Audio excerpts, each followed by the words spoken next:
नमस्कार। एक बार फिर से मैं आप सभी के सामने उपस्थित हूँ बेहद महत्वपूर्ण टॉपिक के साथ और आज हम बात करने हैं वाले हैं यहाँ पर पॉस्को एक्ट और आईपीसी। जब कोई दोष इन दोनों के तहत निर्धारित हो तो सजा किसके तहत दी जानी चाहिए? पॉस्को एक्ट के तहत मिलनी चाहिए या आईपीसी के तहत मिलनी चाहिए?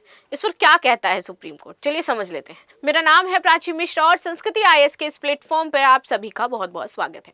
तो चलिए देखते हैं यहाँ पर पॉस्को या आईपीसी। सुप्रीम कोर्ट बोला जो कठोर सजा व लागू हो। जानिए पूरा मामला, यानी कि एक लाइन से इतना तो समझ में आ गया होगा कि पॉस्को और आईपीसी जिसमें ज्यादा कठोर सजा का प्रावधान होगा उसी को लागू किया जाएगा। लेकिन ऐसा क्यों कि ज्यादा कठोर सजा ही दी जाएगी? तो चलिए समझ लेते हैं।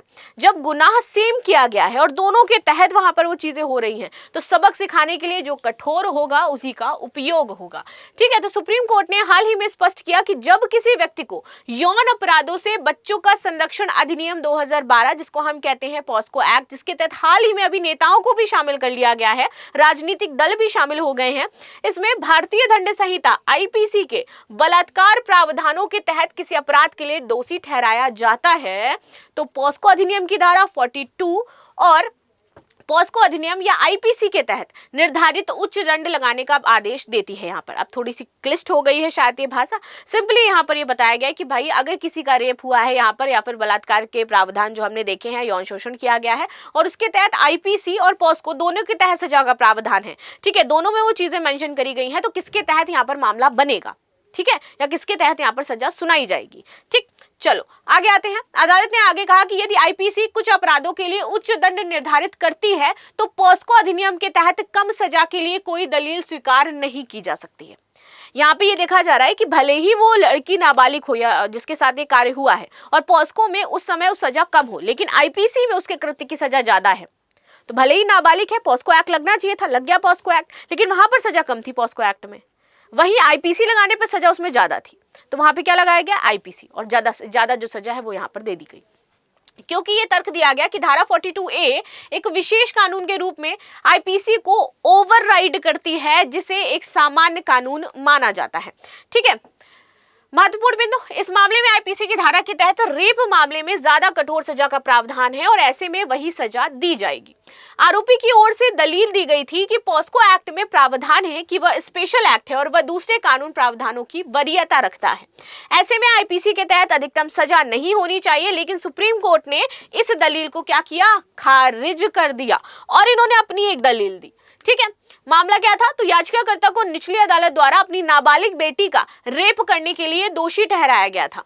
यह घटना उत्तर प्रदेश के फतेहपुर की है। निचली अदालत ने भारतीय दंड संहिता की धारा 376(2)(f किसी रिश्तेदार या भरोसेमंद व्यक्ति द्वारा बलात्कार और 376(2)(i सहमति देने में असमर्थ महिला से बलात्कार ये लगाए गए थे तथा यौन अपराधों से बच्चों के संरक्षण पॉस्को अधिनियम 2012 की धारा 3/4 पेनेट्रेटिव सेक्सुअल असॉल्ट एंड दंड के तहत अपनी नाबालिग बेटी का यौन उत्पीड़न करने के लिए निचली अदालत द्वारा दोषी ठहराया गया था और जो जो धाराएं लगी थी वो मैंने आपको बता दी।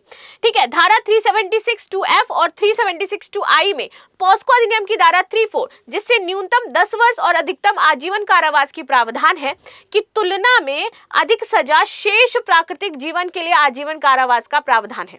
ठीक है, ये ज्यादा थी तो यहाँ पर ये प्रेफर किया गया कि हमें ये वाली जो उम्र कैद की सजा जो बताई गई है ये सजा यहाँ पर दी जानी चाहिए। इलाहाबाद हाई कोर्ट ने भी दोष सिद्धि के बरकरार रखा, लेकिन उम्र कैद की सजा जो ताउम्र जेल थी वो कर दी थी। इसके बाद मामला सुप्रीम कोर्ट में सामने आया। देखो पॉस्को एक्ट में क्या था, यहाँ पर दो चीजें थी। आप देखिए यहाँ पर बोला गया था न्यूनतम 10 वर्ष और आजीवन कारावास की तुलना में अधिक जो सजा थी वो थी शेष प्राकृतिक जीवन, जो आपका बचता है वो भी आप जेल में ही काटोगे। ये वाली चीजें इसमें थी जो आईपीसी आपका यहाँ पर कह रहा था।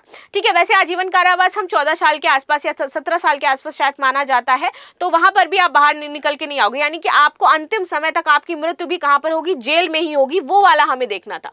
तो इलाहाबाद हाई कोर्ट ने भी दोष सिद्धि को बरकरार रखा और उम्र कैद की सजा को ताउम्र हमेशा के लिए, जीवन के लिए वो कर दी थी। इसके बाद मामला सुप्रीम कोर्ट में सामने आया था।